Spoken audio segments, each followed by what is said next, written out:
ప్రియ స్నేహితులారా, ఈ ఉదయకాలపు వాక్య ధ్యానంలోకి ప్రేమపూర్వకమైన ఆహ్వానాన్ని అందిస్తున్నాను. వారమంతా కాపాడి ప్రభు మనల్ని శనివారంలోకి నడిపించినారు. రేపటి దినం ప్రభువుని ఆరాధించే గొప్ప భాగ్యము, తరుణం కూడా మన జీవితాల్లో ఇస్తున్నందుకు దేవునికి నిండు వందనాల్ని తెలియజేస్తున్నాను.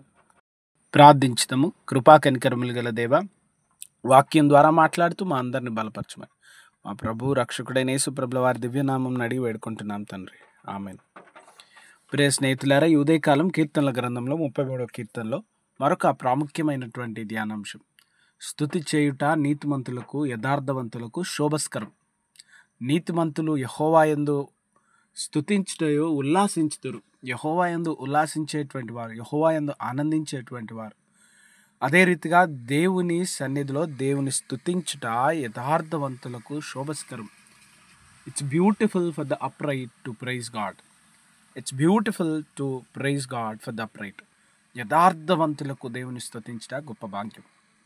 ఎందుకు దేవుని స్తుతించాలి అంటే, ఆయన అధికారము, ఆయన శక్తి, దేవాది దేవుని ప్రసన్నత, గొప్పతనము తెలిసినటువంటి వారు వారి హృదయాంతరంగంలో నుంచి మనస్ఫూర్తిగా దేవుని స్తుతిస్తారు. వారి హృదయము స్తుతులతో నింపబడుతుంది. దేవుని రక్షణ కార్యాలు చూసిన వారు, దేవుని మేలు అనుభవించినటువంటి వారు, దేవుని చేత నడిపించబడిన వారు శ్రమలలో, నిందల్లో, కష్టాల్లో కూడా దేవుని స్తుతించగలుగుతారు. దేవుని వాక్యంలో అనేక సందర్భాలు, అనేక సంఘటనలు మనకు ఈ విషయాన్ని తెలియజేస్తూ ఉన్నాయి. వారి జీవిత అనుభవాల్లో ఎన్ని విపత్కర పరిస్థితుల్లో దేవుని స్తుతించినారు, ఎన్ని విపత్కర పరిస్థితుల్లో దేవుని ఆరాధించినారు, ఎన్ని విపత్కర పరిస్థితుల్లో కూడా ప్రభు వెంట నడిచినారు, ఎన్ని గొప్ప సమయాల్లో దేవుని హృదయాంతరంగంలో నుంచి స్తుతించినారో దేవుని వాక్యం మనకు తెలియజేస్తుంది. స్తుతించుట విశ్వాసి జీవితంలో గొప్ప భాగ్యం. అది మనస్ఫూర్తిగా జరగాలి. దేవుడు యథార్థవంతుల స్తుతిని, నీతిమంతుల స్తుతులను ఇష్టపడతా ఉన్నారు. కనుక మన పాపంలో జీవించితే ప్రభువు మన స్తుతిని అంగీకరించరు. మన పాపంలో జీవిస్తూ మనం ఆరాధిస్తే ఆరాధన దేవునికి యోగ్యమైంది కాదు. యెషయా గ్రంథంలో దేవుని వాక్యం తెలియజేస్తూ ఉంది, మీరు నా సన్నిధికి రాకపోవటం మేలు, మీరెందుకు నా మందిరంలోకి వస్తారు, మీరు ప్రార్థన చేస్తే నేను చెవులు మూసుకుంటాను, మీ దహన బలులు నేను చూడలేకపోతా ఉన్నా, అవి నా దృష్టికి హేయము. ఈ రీతిగా దేవుని వాక్యము మనతో మాట్లాడుతూ ఉంది. కనుక మారిన మనస్సుతో, మారిన హృదయంతో, నీతిగల మనస్సుతో దేవుని స్తుతించే వారు ధన్యులు అని దేవుని వాక్యం తెలియజేస్తూ ఉంది. యథార్థవంతుల దేవుని స్తుతించుట ఎంత అందమైనది, ఎంత అద్భుతమైనది, ఎంత ఆశ్చర్యకరమైంది. ప్రేమైన వారలారా, అటువంటి ఒక అద్భుతమైనటువంటి అనుభవంలోకి దేవుడు మనల్ని నడిపిస్తూ ఉన్నాడు. అబ్రహాము లోతు కొరకు కనాను రాజులతో పోరాడి తిరిగి వస్తూ దేవునికి దశమ భాగం ఇచ్చినాడు. దేవుని ఆరాధించుతున్నాడు, దేవుని గణపరుచుతూ ఉన్నాడు, దేవుడు చేసిన మేళ్ళని జ్ఞాపకం చేసుకుంటా ఉన్నాడు.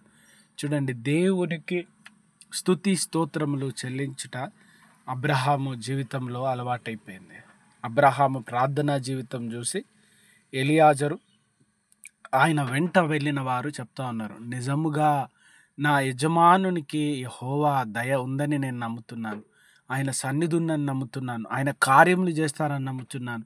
ఇది మనస్సులో నుంచి వచ్చేసిన స్తుతి. ఎలియాజరుకు ఎవరూ నేర్పలేదు, ఎవరు చెప్పలేదు.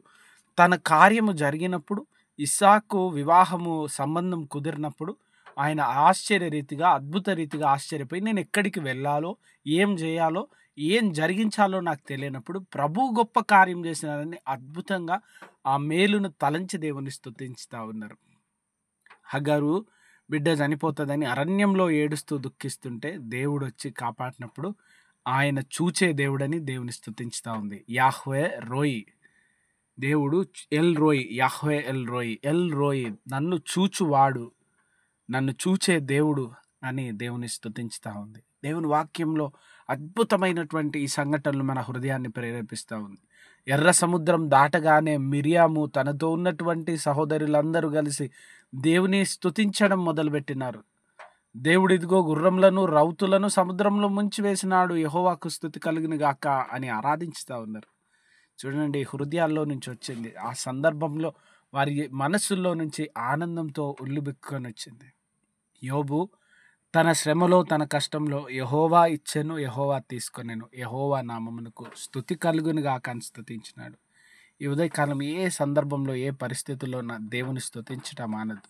దేవుని ప్రార్థించుదాం. కనికరం గల ప్రభువా, ఈ ఉదయం వాక్యం విన్న ప్రతి వారిని మేళ్లతో, దీవెనలతో తృప్తిపరిచి మిమ్మల్ని స్తుతించి, మిమ్మల్ని గణపరిచే బిడ్డలుగా, మిమ్మల్ని ఆరాధించే బిడ్డలుగా, మీ నామం నెత్తి స్తుతించేవారిగా, మీ కొరకు కొత్త పాటలు పాడేవారిగా, మీ కొరకు జీవించేవారిగా, మా హృదయంలో మనసుల్లో నుంచి మీ కొరకు ఆనంద గీతాలు పాడేవారిగా ఉండట కృప చూపమని మా యేసు ప్రభుల వారి దివ్యనామం అడిగి వేడుకుంటున్నాం తండ్రి. Amen. God bless you all. దేవుడు మిమ్మల్ని దీవించును గాక. ఆమెన్.